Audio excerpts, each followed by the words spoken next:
السلام عليكم ورحمة الله. النهاردة عايزة اوريكم يعني بشكل طبيعي كده زبدة الكاكاو اللي احنا عملناها في الفيديو اللي فات. تمام، حاجة طبيعية قوية جدا جدا، مرطبة قوي قوي، مش بتعمل لون. تمام. بالمختصر كده عشان خاطر نشوف المشكلة بتاعت الشفايف ايه. مشكلة الشفايف يا جماعة ان الجلد عندنا بيبقى رقيق. لما الجلد بيبقى رقيق هنا عندنا في اللي هي الطبقه بتاعه الابيديرمس او اللي هي الطبقه الخارجيه للجلد، بيبين لون الدم. طيب لون الدم بيبان ازاي؟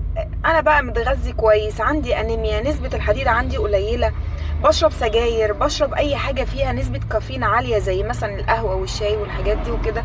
كل ده برضو بيبقى مسبب للون اسمرار الشفايف او بهتان الشفايف مثلا للابيض لو عندي انيميا. طب احنا لو عايزين نمشي طبي هنعمل ايه؟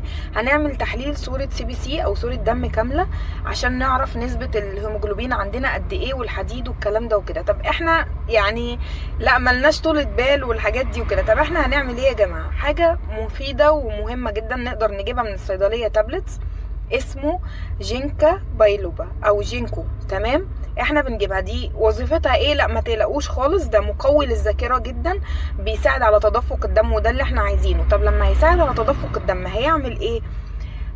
هيتدفق الدم في جسمنا. الناس اللي عندها الاطراف بتبقى ساقعه مثلا في الايدين او الرجلين برضو بيساعد على تدفق الدم.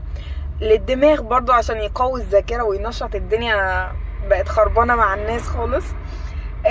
طيب هنعمل ايه تاني؟ هيساعد بقى على المهم جدا اللي احنا عايزينه، تدفق الدم للشفايف عشان خاطر يوردها ويخلي لونها وردي او نوعا ما كويس، لان برضو لازم نتغذى. هنتغذى ازاي؟ برضو هناكل ورقيات مثلا، بقدونس، جرجير، الخس ممتاز جدا، البروكلي، الحاجات دي وكده. ما تحرموش نفسكم من السلطات برضو، دي حاجة مهمة قوي. خلاص، احنا كده بدأنا نعالج داخليا. خارجيا بقى ايه؟ الدهان اللي احنا قلنا عليه ده، بس قبليه حاجة مهمة جدا، حاجة اسمها بنسينول 5%. بنسينول جل ده بيتباع في الصيدلية. في حاجة اعلى منه اسمها ديكسا بنسينول او ديكسا بنسينول جل. لو مش موجود طبعا لانه هو قليل شوية، انا قعدت ادور كتير قوي ما لقيتهوش، فممكن نستعوض عنه بالبنسينول جل 5%. ليه الجل؟ عشان بيبقى الشفايف بتمتصه بسرعة. طيب انا بقى يا جماعة عندي ده، فاكيد انا مش هشتري تاني، لازم الواحد يوفر في الايام البيضة دي طبعا. فانا كان عندي البيبانسين فاستخدمته. طب بنستخدمه ازاي؟ بنحط منه طبقة على الشفايف قبل ما ننام، وبعد كده بعدها ب5 دقايق هنلاقي الجلد اتشربه. وبعد كده نحط الساحر بتاعنا ده اللي هو هحطه لكم فيديو منفصل الطريقة بتاعته عشان ايه ما كنتش طولت على الناس. ده بالمختصر المفيد. احنا هنعمل ايه؟ ده الروتين الكامل وده الافتر كير بتاعنا بعد العلاج.